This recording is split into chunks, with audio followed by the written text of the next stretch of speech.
నమస్కారం. తెలుగు మీడియాలో ఎవరు టచ్ అయినట్టు కొన్ని పాయింట్స్ ఈ వీడియోలో చెప్పబోతున్నా. చాలా కీలకం.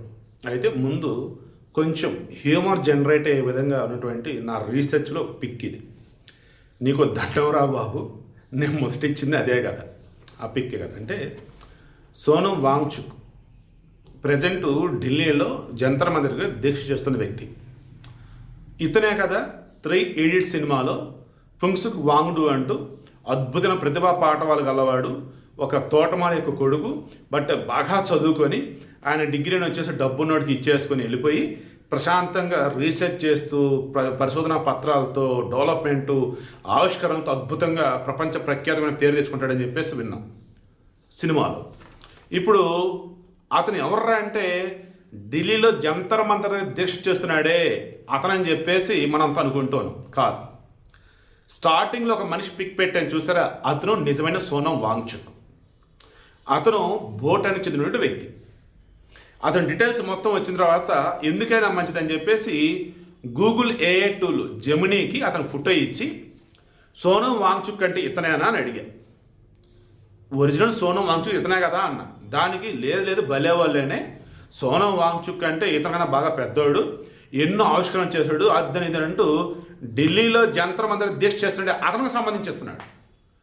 అలా కాదురా బాబు, సోనం వాంగ్చుక్ అని ఉన్నాడు కదా, అతను వచ్చేసి గూగుల్ స్కాలర్లో కానీ, తర్వాత రీసెర్చ్ గేట్లో కానీ, ORCID కానీ ఏమంటారు అకాడమిక్ డేటాబేస్లో ఇతను సంబంధించిన రీసెర్చ్ పేపర్సు, పరిశోధన పత్రాలు, ఇతను సాధించినటువంటి విజయాలు ఇవన్నీ ఉంటాయి కదా. అతను సంబంధించిన డేటా కావాలి నాకు. అతను వచ్చేసి యునైటెడ్ కింగ్డమ్లో సెయింట్ ఆండ్రూస్ యూనివర్సిటీలో, స్విట్జర్లాండ్ యూనివర్సిటీలో ఫిజికల్ జియాలజీలో PhD చేశాడు. ఓకే, అతనికి సంబంధించిన డీటెయిల్స్ కావాలనుకున్నప్పుడు కొన్ని డీటెయిల్స్ ఇచ్చేసి అతను ఫోటో కావాలి నాకు ఇవ్వనంటే అప్పుడు ఈ ఫోటో ఇచ్చింది, నిజమైన సోనం వాంగ్చుక్ ఫోటో. అప్పుడైనా నీకు దండవరా బాబు, నేను మొదట అడిగింది ఇతని గురించి అదే డీటెయిల్స్, నువ్వేమో ఢిల్లీలో ఉన్న వ్యక్తి గురించి ఇచ్చేవారంటారు బాబు అని అంటే లేదు మీరే కరెక్ట్లే అని చెప్పేసి మరలా హాడావిడ. సో ఇదంతా ఎందుకు చెప్తున్నాను, ఈవెన్ ఆర్టిఫిషియల్ ఇంటెలిజెన్స్ టూల్స్లో కూడా మనం కావాలని ఇన్ఫర్మేషన్ ఇచ్చి ఇదే నిజమని చెప్తే వాడు అదే స్టోర్ చేసుకుంటాడు. మీకు అర్థమవుతుంది. అందుకే దానిని బ్లైండ్గా నమ్మొద్దు. Always we need to cross check, అది మాత్రం గుర్తుంచుకోండి. ఇక ఇప్పుడు నేను చెప్పేది, ఈ ఒరిజినల్ సోనం వాంగ్చుక్ ఉన్నాడు కదా, అతను భూటాన్ చెందినటువంటి వ్యక్తి. Okay, international centre for integrated mountains development ICIMD అన్న దానికి సంబంధించి అతను బాగా ఫెమిలియర్. ఓకే, ఇతను ఇందా చెప్పినట్టుగా UKలో, స్విట్జర్లాండ్లో మొత్తం గ్రాడ్యుయేషన్ PhDలు అన్నీ అయిపోయాయి. పోలాండ్లో వార్సా యూనివర్సిటీ నుంచి, యూనివర్సిటీ ఆఫ్ ఇంజనీరింగ్ నుంచి, యూనివర్సిటీ ఆఫ్ టెక్నాలజీ నుంచి ఎన్విరాన్మెంటల్ ఇంజనీరింగ్లో MSc చేస్తున్నాడు. అతను నెదర్లాండ్స్లో రీసెర్చ్ చేసి అక్కడ ఆర్కిటిక్ ఏరియాలో, తర్వాత హిమాలయాలు, హిందూకుష్ ఏరియాలలో వాతావరణానికి సంబంధించి, భౌగోళిక స్థితిగతులకు సంబంధించేసి, అకస్మాత్తుగా వాతావరణంలో వచ్చే మార్పులకు సంబంధించి, గ్లేషియర్స్ ఎందుకు కరిగిపోతాయి, వరదలు ఎందుకు వస్తాయి, వీటితో పాటు ఈ ఫార్మోప్లాస్ట్ క్లీనత అని చెప్పేసి ఆకస్మికంగా వరదలు రావటం కానీ, తర్వాత టెంపరేచర్ పెరగటం కానీ, హిమనీనదాలు గ్లేషియర్స్ కరిగిపోవటం కానీ, ఆ తర్వాత అడవులలో వచ్చేసి అకస్మాత్తుగా అగ్ని ప్రమాదాలు జరుగుతుంటాయి, అటవీ అగ్ని ప్రమాదాలు. ఎస్పెషల్ అది ఎక్కడ ఏంటర్ అన్నప్పుడు సైబీరియా ఏరియాలో, ఆర్కిటిక్ ఏరియాలో జరుగుతుంటాయి అట. అక్కడ అకస్మాత్తుగా అసలు అగ్ని ప్రమాదాలు ఎందుకు వస్తాయి, అడవులు ఎందుకు తగలబడతాయి, వాతావరణం అంత భయంకరమైన మార్పులు అసలు ఎందుకు వస్తాయి, టెంపరేచర్ చేంజెస్ ఎందుకు వచ్చింది, ఎన్విరాన్మెంటల్ చేంజ్ ఎందుకు వచ్చింది, క్లైమేట్ చేంజ్ ఎందుకు వచ్చింది, మొత్తం కనిపెట్టి ఆ తర్వాత అతను అద్భుతమైనటువంటి రీసెర్చ్తో ఈ ఏమంటారు దీన్ని రిమోట్ సెన్సింగ్ ఆఫ్ ఎన్విరాన్మెంట్, తర్వాత ఎర్త్ సిస్టమ్ డైనమిక్స్, తర్వాత national hazard and earth system sciences, తర్వాత the institute of geo science, ఇలా రకరకాల మ్యాగజైన్స్ కావచ్చు, లేదన్నప్పుడు రీసెర్చ్ వాటికి సంబంధించి పేపర్ ప్రజెంటేషన్లు ఇచ్చున్నాడు, ఎన్నో పరిశోధన పత్రాలు ఇచ్చున్నాడు. ఇతను సంబంధించి బోల్డ్ ఎన్ని ఆర్టికల్స్ వచ్చున్నాయి. తిరుగులేనటువంటి ఇతను ఒక శాస్త్రవేత్త, తిరుగులేనటువంటి ఒక రీసెర్చ్ స్కాలర్, తిరుగులేనటువంటి ఒక గొప్ప నాలెడ్జ్ ఉన్నటువంటి వ్యక్తి. ఇతను నిజమైన సోనం వాంగ్చుక్. ఇక మనకు తెలిసిన సోనం వాంగ్చుక్ ఎవరయ్యా అంటే లద్దాఖ్లో సోనం వ్యాంగ్యాక్ అని చెప్పేసి కాంగ్రెస్ నాయకుడు అప్పట్లో మంత్రి కూడా చేశాడు. ఆయన కొడుకు ఈ సోనం వాంగ్చుక్. వాళ్ళ నాన్న రికమెండేషన్ వల్ల ఇతనికి సీట్ వచ్చిందని అంటారు. మేబీ మెరిట్లోనే సీట్ వచ్చిందని అనుకుందాం. నార్మల్ ఇంజనీరింగ్ చేశాడు అంతే. ఆ తర్వాత ఇతని పేరు ఎలా వచ్చింది ఏంటన్నప్పుడు ఐస్ స్తూపా అని చెప్పేసి ఈ లదాఖ్ ఏరియాలో నీటి ఎద్దడిని ఎదుర్కోవడానికి ఐస్ స్తూపాస్ అని చెప్పేసి కొన్ని కనిపెట్టున్నాడు. నీటిని ఎలా కాపాడుకోవాలి ఏంటి అని. తర్వాత మట్టితో ఇల్లు నిర్మించేసి క్లైమేట్ నుంచి మన నెల కాపాడుకోవాలి, ఎన్విరాన్మెంటల్ ఫ్రెండ్లీ ఇల్లు, దానికి సంబంధించి కొన్ని రీసెర్చ్ చేశాడు.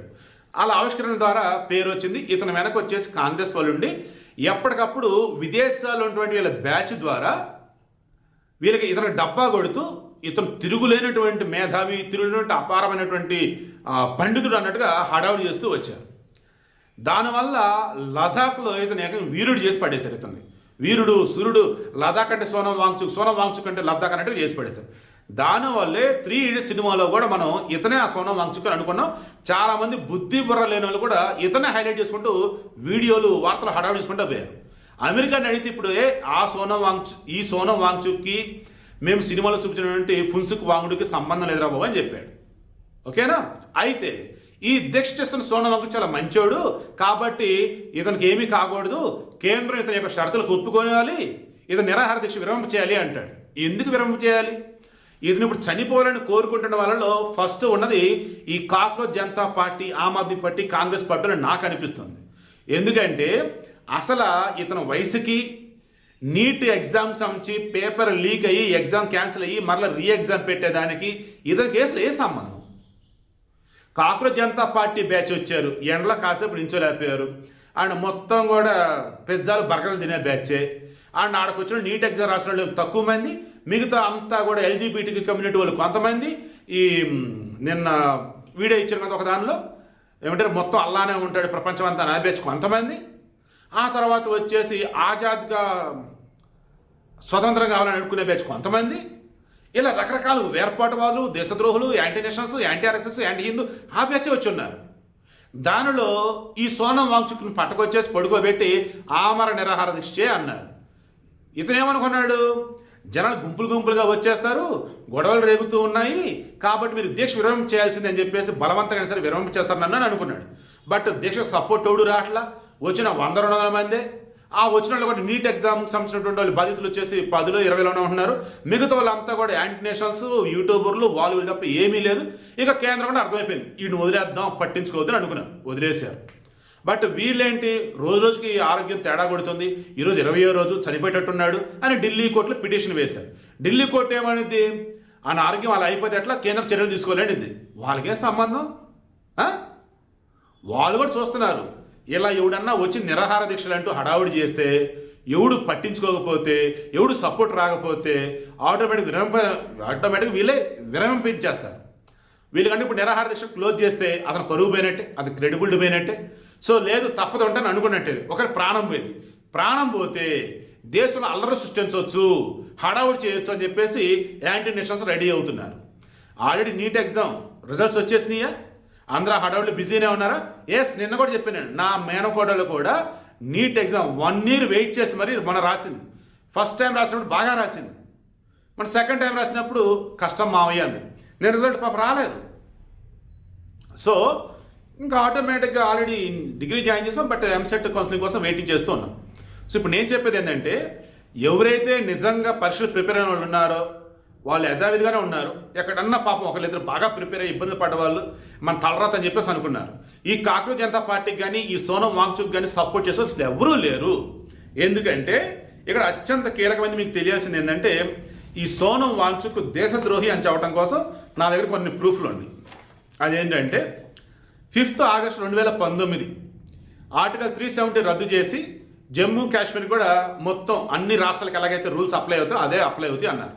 ఇక అప్పటి వరకు లద్దాఖ్ వచ్చేసి జమ్మూ కాశ్మీర్ కోరలు ఇరుకొని ఉంది కదా, అమ్మయ్య మాకు ఇప్పుడు ఫ్రీడమ్ దొరికింది రావు అంటూ థ్యాంక్ యూ మోడీ గారు అంటూ ఒక వెల్కమ్ చెప్తూ ఆయన థ్యాంక్స్ చెప్తూ హడావుడి చేశాడు ఈ సోనం వాంగ్చుక్.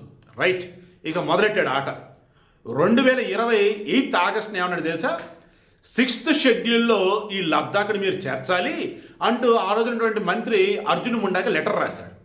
వాళ్ళు క్రాస్ చెక్ చేసి, ఓరయ్యా నార్త్ ఈస్ట్ స్టేట్స్కి ఇచ్చినట్టుగా లద్దాఖ్ మేము ఇవ్వలేము 6th షెడ్యూల్లో భాగం అని అన్నారు.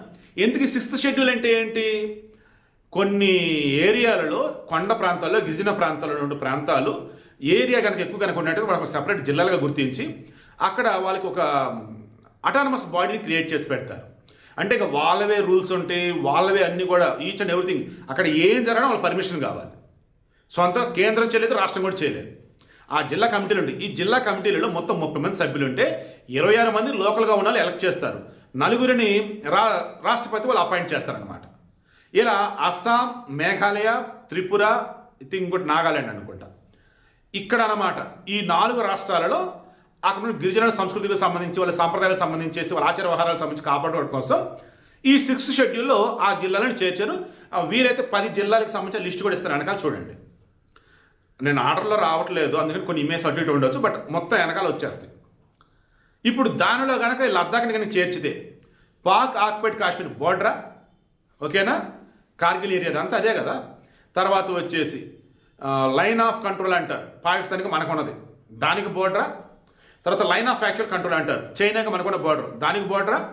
తర్వాత పాకిస్తాన్ కూడా ఆక్యుపై చేసింది లద్దాఖ్లో ఏరియా ఉంది, చైనా కూడా ఆక్యుపై చేసిన ఏరియా లద్దాఖ్లోనే ఉంది. అంటే అత్యంత క్రూషియల్ అండ్ మన భారతదేశానికి తలకాయ లాంటిది లద్దాఖ్. దీనిని పట్టుకెళ్ళి షెడ్యూల్ 6th చేరిస్తే లోకల్గా ఉన్న వాళ్ళకి ఓకే రా బాబు, మీ ఇష్టం, మీకు నచ్చింది మీరు చేసుకోండి, మేము ఇన్వాల్వ్ అని అంటే ఏంటన్నట్టు అసలు అది ఎంత ఫులిష్నెస్ అంటే అది అసలు. దాంతో సస్యమేరని కేంద్రం అంది. ఈ ఇతను ఊరుకోవాల. ఏకంగా జనవరి 26, 2023 నుంచి 21 రోజులు హంగర్ స్ట్రైక్, నిరాహార దీక్ష చేయడం మొదలెట్టాడు. అవి ఎంత దూరం వెళ్ళినారా బాబు అంటే ఏకంగా సెప్టెంబర్ 30, 2024 చెలో ఢిల్లీని పిలుపునిచ్చేంత వరకు వెళ్ళినాయి. అప్పుడు ఆ పిలువుల హడావుడి కానీ అంతకుముందుగా చూస్తూ ఉన్నప్పుడు ఇక ఈ నేషనల్ సెక్యూరిటీ యాక్ట్ అప్లై చేసేసి కాల్పులు కూడా జరపాల్సి వచ్చింది. దాన్ని అప్పుడు 4 కూడా చచ్చిపోయారు. దాన్ని ఇతను అరెస్ట్ చేసి లోపల కూడా వేశారు. ఎందుకు? జమ్మూ అండ్ కాశ్మీర్ నుంచి లద్దాఖ్ వేరుపడింది కదా, యూనియన్ టెరిటరీ ఉంది కదా, మమ్మల్ని సెపరేట్ రాష్ట్రం చేయి, 6th షెడ్యూల్లో చేర్చండి, మాకంటూ ఉద్యోగ నియామాల కోసం పబ్లిక్ సర్వీస్ కమిషన్ కావాలి, అండ్ మాకంటూ కొన్ని ప్రత్యేక చట్టాలు, నియమాలు తొలి అడ్డదడిని ఏదో కోరుతా ఉన్నాడు. అది అత్యంత కీలకమైన ప్రాంతం రా బాబు, అది మొత్తం సెంట్రల్ గవర్నమెంట్ చేతుల్లో ఉండాల్సిన ప్రాంతం. అది నువ్వేంట్రా ఎట్లా చేస్తావు అంటే పిల్లల్ని రెచ్చగొడతావు అక్కడ ఉండాలని చెప్పేసి ఈ లోపలేశారు. ఇలానా మళ్ళీ బయటకు వచ్చాడు. ఈ బయటకు వచ్చిన తర్వాత ఇప్పుడు ఇతనికి వీళ్ళు తయారయ్యారు. ఎవరు? Cockroach Janata party. అండ్ అవునన్న కాదని వీళ్ళు వెనకాల వచ్చేసి మొత్తం ఫారిన్ ఫండ్స్ పంపించే బ్యాచ్ ఉంటారు. మొన్న 2026లో foreign contribution regulation amendment bill, FCRA bill pass అయింది. దాని ప్రకారం మన దేశంలో కొన్ని వేల NGOలు క్లోజ్ అయ్యాయి. ఈ NGOలు కాదు అనకూడదు కానీ మత మార్పిళ్ళు చేస్తారు, సంఘ విద్రోహ కార్యకలాపాలకు ఫండింగ్ చేస్తారు, మన దేశంలో ఉంటూ మన దేశం మీద విషం చిమ్ముతూ ఉంటారు. అలా చాలా రద్దు అయినాయి, కొన్ని రెన్యువల్ అయినాయి. ఏం చేస్తున్నాయి వాళ్ళు? ఎందుకు పెడుతున్నారు? డబ్బు ఇలా ఖర్చు పెడుతున్నారు, వచ్చిన డబ్బును ఏం చేస్తున్నారు, ఆ డబ్బుతో ఏం చేస్తున్నారంటే మొత్తం మత మార్పిళ్ళు గురి చేసే బ్యాచ్, డబ్బుతో అల్లరి సృష్టించే బ్యాచ్, అన్ని కిందనరు అన్ని మూసుకొని సైలెంట్గా ఉండిపోయారు. అందులో ఇప్పుడు ఈ సోనం వాంగ్చుక్ NGO కూడా ఉంది. FCRA వచ్చే ఫండ్స్ రకం చేస్తున్నాడు. మొన్న రీసెంట్ కలకత్తాకి ఈ ఐక్యరాజ్య సమితి మార్క్ రూబియో అని ఒకటి వచ్చున్నాడు. వీళ్ళు ఎవరు అంటే ఈ FCRA నిబంధనలు సడలించాలన్నట్టు, FCRA అసలు అమలు కాకూడదు అన్నట్టు, అమెరికా నుంచి కొంతమంది, రిమైనింగ్ చోట్ల నుంచి కొంతమంది, ఇలా చెప్తూ పోతే మీరు నమ్ముతారో లేదో యూరోప్ నుంచి కానీ అమెరికా నుంచి కానీ కుప్పల డబ్బును మన దేశంలోకి తోస్తూ, రీసెంట్ టైమ్స్లో గల్ఫ్ నుంచి కూడా డబ్బును మన దేశంలోకి తోస్తూ ముస్లిం జనాభాని పెంచాలి, ముస్లిం మతాన్ని ప్రోత్సహించాలని చెప్పేసి వాళ్ళు ఎప్పటి నుంచో స్వతంత్రం వచ్చిన తర్వాత దరిద్రం ఘోరాతి ఘోరం ఈ మత మార్పిడి, క్రైస్తవ మత మార్పిడి. కారణం ఏంటంటే మొత్తం ఫారిన్ ఫండ్సే. ఇవి తీసుకోవటం మతం మార్చడం, ఇక్కడ ఉన్న వాళ్ళు కార్లు, బైకులు, విల్లాలు కొనుక్కోవడం, బాగుపడతాం, అమాయకులు గొర్రెలను చేసేసి వాళ్ళు ఇంకా ఆడిస్తూ ఫారిన్ నుంచి వచ్చి డబ్బులు మళ్ళీ ఇక్కడ నుంచి దర్శనం బాగాలంటే వీళ్ళ సావగొడతాం. నేను మొన్న కూడా చెప్పా, నిజంగా క్రైస్తవ మతంలోకి మారిన వాళ్ళంత ఇబ్బందులు పడుతున్న వాళ్ళు మన దేశంలో ఉన్నటువంటి వాళ్ళు ప్రపంచంలో ఎక్కడ ఇబ్బంది పడరని కూడా నేను చెప్పాను. సో విషయం ఏంటి, ఇప్పుడు ఇవన్నీ చూస్తున్నాం కదా, ఎక్కడ కూడా దేశభక్తుడికి ఉండే లక్షణాలు ఇతనికి లేవు. రీసెంట్గా మరల ఆ బంగ్లాదేశ్లో మహమ్మద్ యూనస్ని కలిశాడు. ఏంద్రా వీళ్ళు వాడిని కలిసి వచ్చావంటే ఇన్నోవేషన్ కోసం అబ్బా, కొత్త రూపకల్పన కోసం అబ్బా, ఐడియాస్ కోసం సొల్లు కబుర్లు చెప్పాడు. వీళ్ళందరూ జార్జ్ సోరోస్ బ్యాచ్. ఆడెవడు అంటే భారతదేశాన్ని విచ్ఛిన్నం చేయాలి, భారతదేశాన్ని క్రిస్టియన్ కంట్రీగా చేయాలి, ముస్లిం కంట్రీగా చేయాలి, హిందువులుగా ఎక్కువ ఉండకూడదు, హిందువులు తగ్గిపోవాలి. వీళ్ళు బతుకంత ఇంతేనండి. ఇన్ని కుట్రలకు కూడా వీడు ఇక్కడ హెల్ప్ చేస్తా ఉన్నాడు, మూలమవుతూ ఉన్నాడు. సో వీడియో క్లోజ్ చేస్తున్నా. నేనైతే చెప్తున్నాను కదా, కేంద్రం అయితే వీడు చస్తున్నా కానీ పట్టించుకోదు, సావరా బాబు అనిద్ది. కాకపోతే ట్రై చేస్తారు సావకుండా ఉండటం కోసం. But cockroach Janata party remaining batch ఖచ్చితంగా ఈ సోనం వాంగ్చుక్ గారిని చంపడానికి రెడీ అయిపోతున్నారు. ఇక ఇప్పుడు ఇది సపోర్ట్ చేస్తున్న ఎవరు అంటే బుర్రా బుద్ధి జ్ఞానం లేకుండా బాలీవుడ్లో కొంతమంది ఉంటారు మేధావులు ముసుగులు, వాళ్ళు సపోర్ట్ చేస్తున్నారు ఈ సోనం వాంగ్చుక్ గారిని. నేను మరలా చెప్తున్నా, ధర్మేంద్ర ప్రధానికి విద్యాశాఖ మంత్రి కూడా అర్హత లేదు, ఖచ్చితంగా త్వరలో తొలగిస్తారు, నో డౌట్. ఓకే, ఇప్పుడు ఈ సోనం వాంగ్చుక్ అసలు దీక్ష చేయాల్సిన అవసరం ఏంటి, ఆమరణ నిరాహార దీక్ష చేయాల్సిన అవసరం ఏంటి, అదేమంటే చనిపోయేలా ఉన్నాడు అతని దీక్ష విరమింపచేయండి అని చెప్పే సొల్లు కబుర్లు ఏంటి ఇక్కడ? నాకు తెలిసి చాలా ప్రాక్టికల్గా చెప్పా, ఎదురుగా ఉండి మీ మనిషిలాగా చెప్పా. సోనం వాంగ్చుక్ నిజమైనటువంటి వ్యక్తి ఎవరో చెప్పా. దీక్షల పేరుతో సోకాల్డ్ వెనకాల ఉండే టంపు కొట్టే బ్యాచ్తో ఫారిన్ ఫండ్స్తో వీడి గురించి పేపర్లు ఆ పేపర్లు లీపిచ్చేసుకొని రామన్ మ్యాక్సెస్ అవార్డు పొంది కొన్ని ఉంటాయండి, మీకు తెలీదు, ఇంటర్నేషనల్ అవార్డులు కొన్ని ఉంటాయి. అవి ఎలాగంటే మన దేశం మీద విషం చిమ్మే బ్యాచ్ ఉంటారో వాళ్ళకి పిలిచి అవార్డులు ఇస్తారు.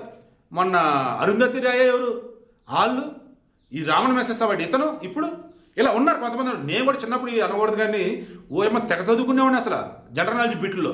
అమ్మ ఈ అవార్డు ఎంత గొప్పదా అదని ఇదని. తర్వాత అర్థమైంది ఈ యాంటీ నేషనల్స్ బ్యాచ్ ఇస్తారా ఇవన్నీ అని చెప్పేసి. అదంటే విదేశీయులు మన దేశం మీద విషం చిమ్ముతూ ఉంటారనమాట. సో విషయం అది. వీడియోలు ఎంత ఎక్కువగా ఉన్నా ఒక్క నిమిషం కూడా వేరేదైతే తీసుకురావాలి, ప్రొపర్గా ఆర్డర్లో వెళ్ళాను. ఖచ్చితంగా వీడియో అందరికీ షేర్ చేయండి. మన ఛానల్లో ఉపయోగపడే వీడియోలు ఉన్నాయి అనుకుంటే సబ్స్క్రైబ్ చేయమని చెప్పండి. మీరు కూడా సబ్స్క్రైబ్ చేసుకోండి. ఈ సోనం వాంగ్చుక్ నాకైతే చనిపోతాడు అనిపిస్తుంది. అది కూడా ఈ కాక్రోచ్ జనతా పార్టీ గ్యాంగ్ ఏది కూడా అతను చంపుతారు. ఆ తర్వాత క్షుద్ర రాజకీయాలకి ఆమ్ ఆద్మీ పార్టీ రిమైనింగ్ వాళ్ళు తెరలేపుతారు. కేంద్రం మాత్రం ఎక్కడెక్కడ తొక్కిపెట్టి నారదిస్తుందని అనుకుంటున్నా. త్వరలో మంత్రివర్గ విస్తరణ ఉంది అంటున్నారు. ఖచ్చితంగా ధర్మేంద్ర ప్రధాన్ అయితే ఖచ్చితంగా విద్యాశాఖ మంత్రి తప్పిస్తారని అయితే నాకైతే నమ్మకం అయితే ఉంది.